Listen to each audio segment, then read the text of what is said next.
hello, and welcome to John Park's workshop. It is me, John Park, here in the delightful, clear air of Southern California, and I'm so glad that you could join me. Hello to everyone in the chat. I know we've got people over in YouTube chat. Hey, Charles Bernaford and Marios, and some people over in the Discord. Hello, Todd, Mr. Certainly, C. Grover. I'm sure I've missed some people, but thank you for joining me. So we've got a fun show in store for you today. It's actually not as bad in here as I make it out to be. In fact, look, I can clear this up right away. I'll just get rid of that filter there. Okay, I can breathe again. So hey, Jim Hendrickson, welcome. Yeah, so if you're interested in joining in on the chat, we have plenty of people over in Discord. That's you can go to adafruit.it/Discord and get yourself an instant invitation to join in on the chat. It's a great place to go to chat during the live stream. In fact, here's what it looks like. There's the live stream chat going on right now, but you'll notice also when you go there that there are a whole bunch of different channels. This is a live broadcast channel, but you can head to channels like Help with CircuitPython, Pet Photos, Help with Arduino, Help with 3D Printing, general discussion about Tiny USB, Show and Tell, all kinds of good stuff there. So head on over to Discord. I encourage you to. All right, well, let's see. What do I want to talk about? First of all, I'll mention our jobs board. We have a free jobs board at jobs.adafruit.com. And if you head there, let me fix my, whoops, I got the wrong, which browser window are you? There we go. Yeah, so here on the jobs board, this is a position I clicked on that is a new one as of last week. And this is someone looking for help building something. This is a wiring schematic needed by the American Speaker Company, and they're in Arizona. Says they've got a project in need of help from a circuit design standpoint for doing a type of Bluetooth speaker. So if you're logged in, I'm actually not logged in on this browser window right now, but if you're logged in, head there and you can try to apply for that job for free if it's of interest to you. You can post jobs for free if you're looking for work. You can post your resume up there so other people find it if they're looking for a particular skill set. So that's a cool looking one, very interesting. So that's our jobs board, and I say go check it out, won't you? Let's see, what else have we got? I wanted to mention that we actually have some pretty good deals going on for free stuff. If you head, I know everyone likes free stuff, right? If you head over to the Adafruit store and fill up your cart with good stuff, there are free items that you can get depending on different break-even points or break points. What's the word there? If you spend $99 or more, you get a free PermaProto half-size breadboard.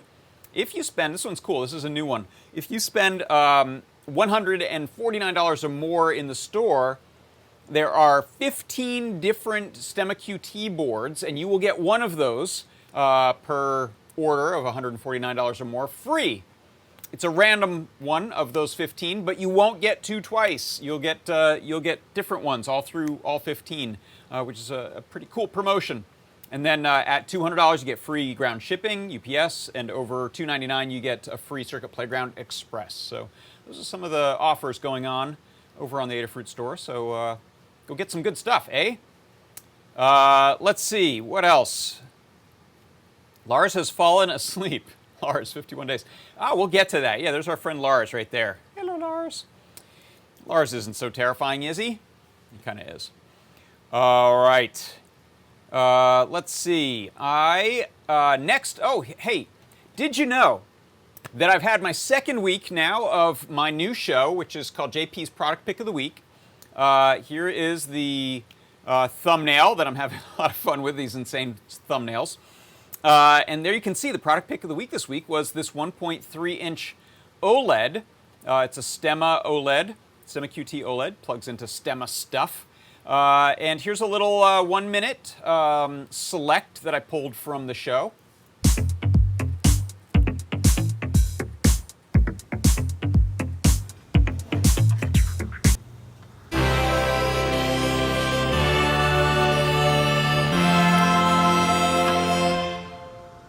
Yeah, there it is. All right, so this is our product pick of the week. This is the 1.3-inch monochrome OLED display in the Stemma QT form factor. Okay, so there it is. It's booted up, and you can see we've got this delightful display here. Nice, crisp monochrome. This is a 128 by 64 pixel display.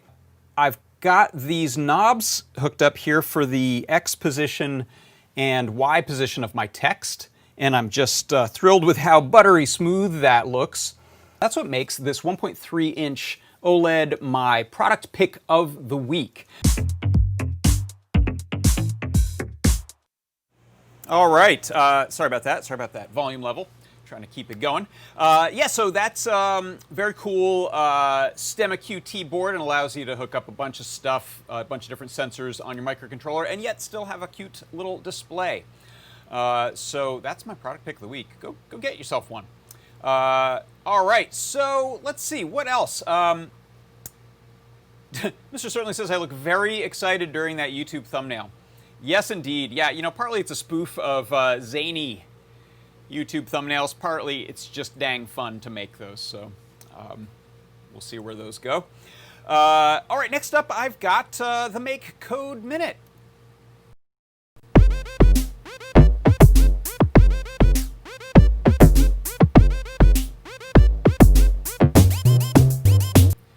All right, let's get some stuff set up. How about a little down shooter here, and what I've got for the MakeCode Minute today is I wanted to create some custom little sound effects on the board, and I've actually got 3 that I've built here. I'm going to put my microphone close up to that while I play these for you. So here's the left button. Here's the right button. And here's my favorite one, both buttons at once.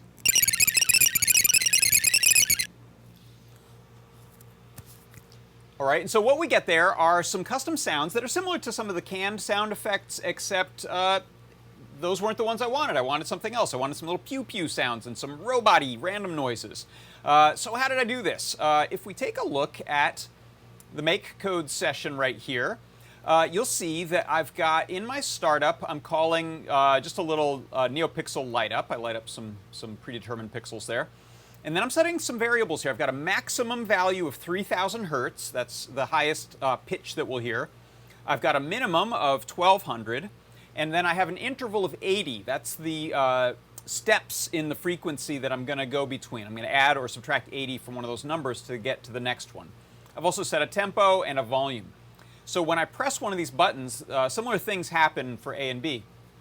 For A, what happens is that we repeat 3 times, setting the tone to our maximum, and then subtracting from it our interval until we reach the minimum. We do that 3 times. Similar for the B button, we're a rising tone, adding to from the minimum until we get to the maximum. And then this one is really simple, and I think it's the best sounding one. This is pressing A and B together. I loop through 100 times of picking a random value somewhere between that minimum and maximum and playing it for a 16th note beat. And I also play 1 frame of this canned sparkle animation.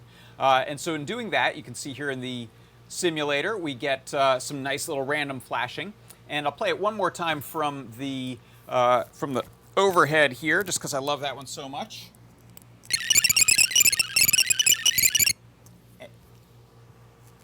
And I'll say, once my mic is back on, and it's never going to be the same way twice.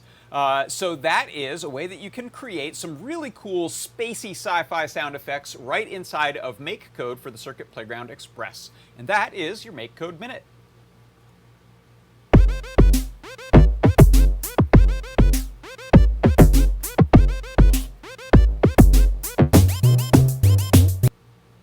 All right, so next up, I've got a slight variation on my usual game pick of the week. So it's the arcade game pick of the week, but actually, first I wanted to make an announcement, which is there's going to be another game jam.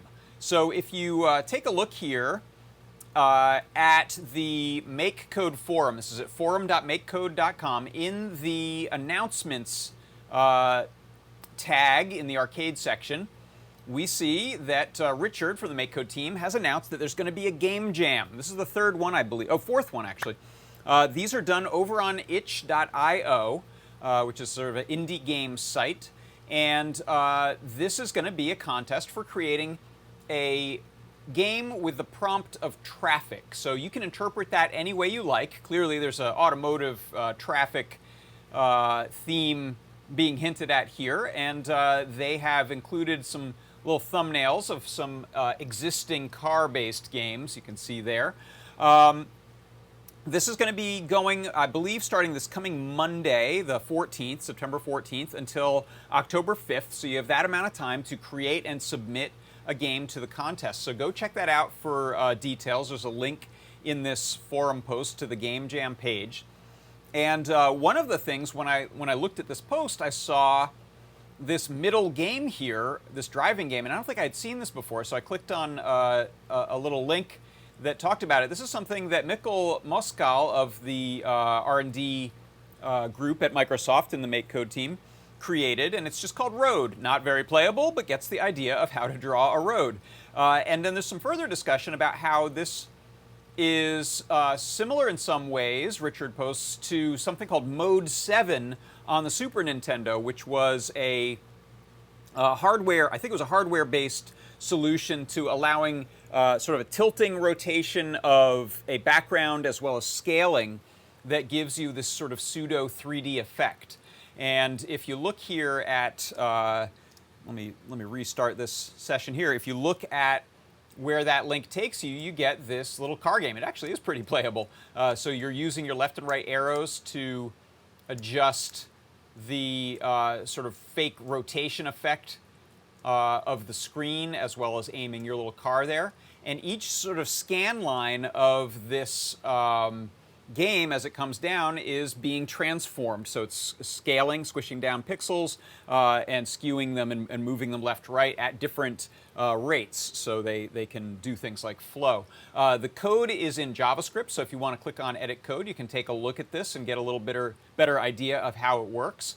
And really impressive, and a kind of a cool launching off point for making your own game, and maybe adjusting those that code and those graphics if you like. So that is my MakeCode arcade game pick of the week. It is the arcade traffic jam that'll be coming up, as well as this really interesting sort of code exercise on making a road. And that is your MakeCode arcade game pick of the week.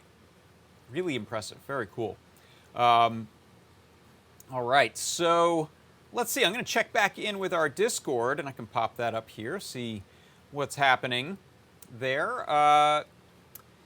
Do you need drivers for that?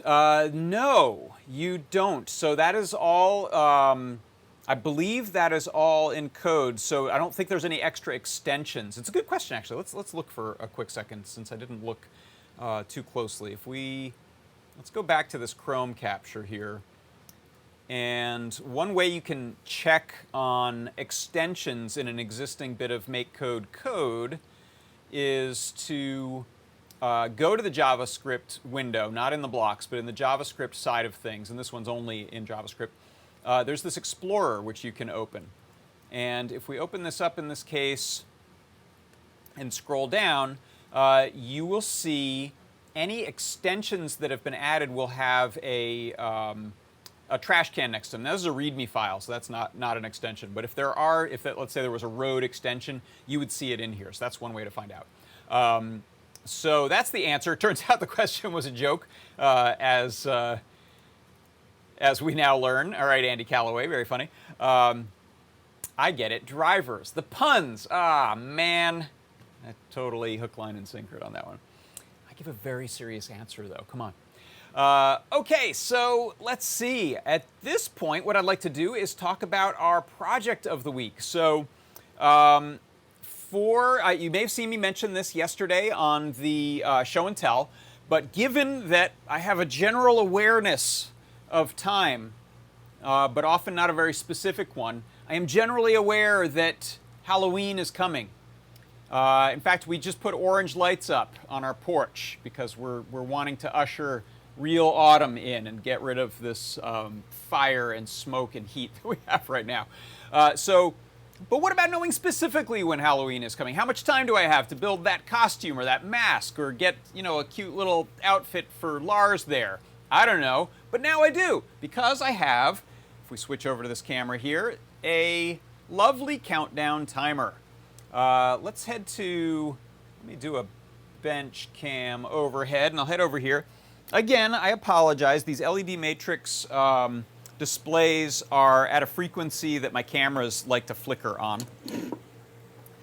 So you'll see a little flickering there on camera that's not actually happening in real life. So what we'll see here is that I've got some little custom graphics I made, and it's going to loop through. So here's the beginning. We get this cool jack-o'-lantern, and then it tells us it's 51 days, ghost, and 3 hours. So we decided that 5 p.m. was when Halloween starts. I don't know if that's a standard, but Melissa came up with that, and it sounds plausible to me. That's probably the earliest trick-or-treating hour you can get away with. And so what this does is, this is a countdown timer that we can enter in the day and hour of an event, and in software inside of CircuitPython code. And then this is using Wi-Fi, so I've got my trusty Metro M4 Airlift there. And it's using that Wi-Fi to get online, check the time on Adafruit I/O to sync up the clock on here so that we're always pretty accurate. The time can drift based on internal clock on these, but we don't worry about battery. We don't worry about a real-time clock. We just check using Wi-Fi up on Adafruit I/O to know the time. And then it does the math to tell us how many days, hours, and minutes it is until the event. These are bitmap graphics, so you'll see I've got BMPs. This is a font. This is using a 12-point Arial. And so I've got this mix going back and forth of type that is derived from that Adafruit I/O clock and the math that's done to find out the time, and these bitmap graphics. So a couple things that I've learned using this. Depending on how many pixels you throw at the screen, you can really vary the current draw of the display. Makes sense. So when you're using white, you're actually lighting up 3 diodes, the red, the green, and the blue diode. So I didn't want to draw too much current and start getting flickering if my power supply is sagging. I actually, for demo purposes right now, you can see I've got a 10 amp supply here, so I'm good. I could light the whole thing up right now and should be fine. But I actually dimmed those graphics, and what I wanted to do is show you a little bit of what these graphics look like and how I'm dealing with the power consumption so that you can tune your displays. In fact, if you wanted to run this off of, let's say, a 2.5 amp supply, then you might make more of just the outline of the ghost or a solid single color rather than a mix. So you can go bright with one color, you can go dim with 3 and get a whitish. There's some different strategies that I've been coming up with as I work with these displays. So what I'm going to do right now is let's unplug power, and I'm going to bring this back over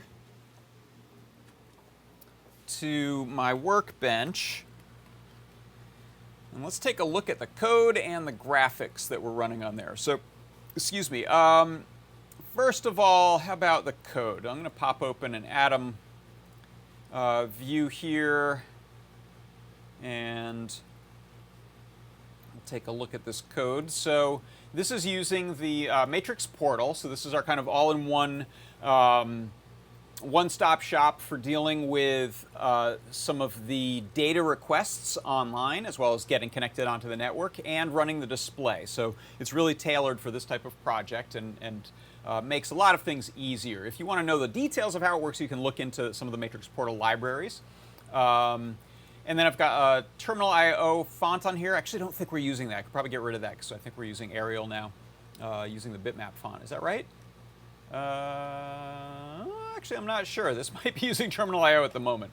I think we're importing the font, but we might not be using it. Importing the board for some pin definitions and time so that we can hold on a frame for a certain number of seconds. So here at the top, we've got these variables that tell we enter in. So it's the year, month, day of Halloween, and the hour. This is in 24-hour time, the hour that the event starts, and what minute.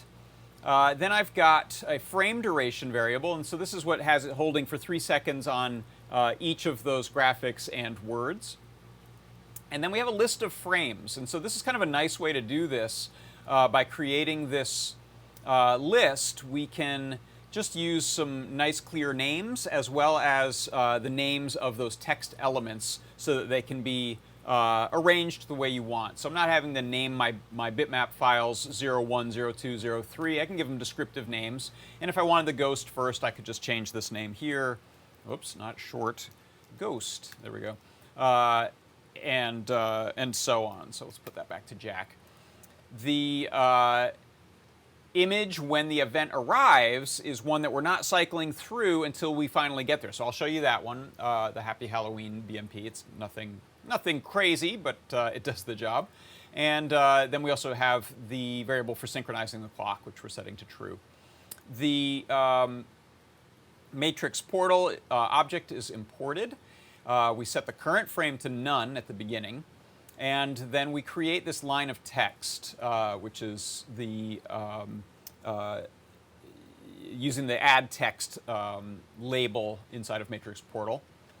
And then we're setting the time until the event. So this is the function that will be used to figure out, based on what time it is currently and what time the event is supposed to start, how many seconds, minutes, hours, days we have remaining. And here's the math that derives all of those numbers for us. And then this is the formatting of those days, hours, and minutes that we show. The text is set, the background is set to black. There's a function here for setting the next frame, and this is what goes through that list of frames that we had set up at the beginning. And then the countdown internally, the clock is set to a start time, and then we can compare against the frame duration, the 3 seconds, to see when it's time to update in a way that's not blocking. That's how this time monotonic is useful here. And then the main loop of it simply just sets the next frame and sleeps, so it just continuously goes through that. So let's take a look. If I pop up a, let's see, screen capture here, I've got of a Photoshop session. We'll take a look at some of these graphics that we're using. Bring up my Photoshop here. So you can see these are 128 by 32 pixel, and I'm just working at that size. I find that easier than trying to work large and scale down. Just with this few pixels, you kind of want to hand tune each one of them.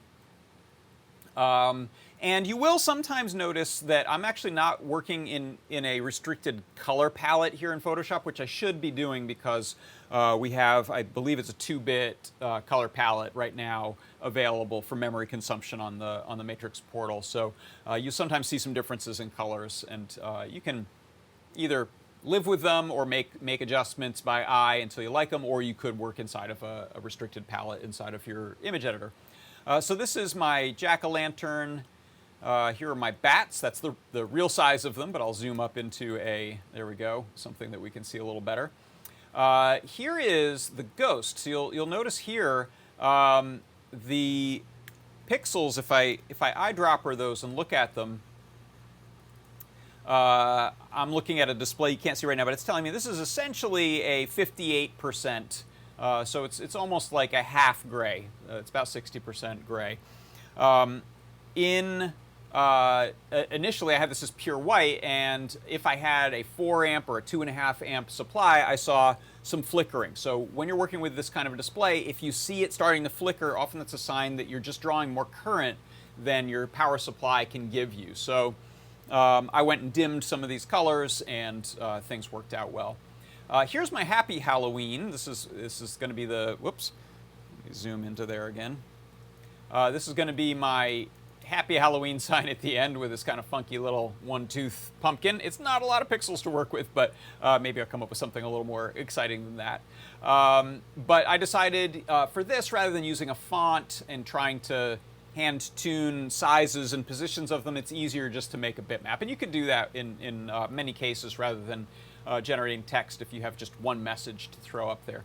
And the same is true with our Until Halloween. So that's where I started with that and then generated that. So those are the graphics that are used. And I can plug this one let's see, do I have, yeah, I've got a 4 amp supply here. So let's see, if I plug this in, you should see, let me go to a full screen. You should see when it gets to that ghost. So it's actually going to hold here for a minute while it jumps online. So right now it's trying to get online.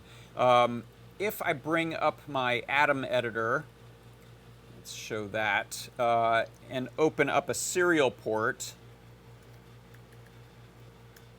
And thank you for Todd in the comments the other day who said that when you are using screen on a USB channel, you don't actually need to set the baud rate.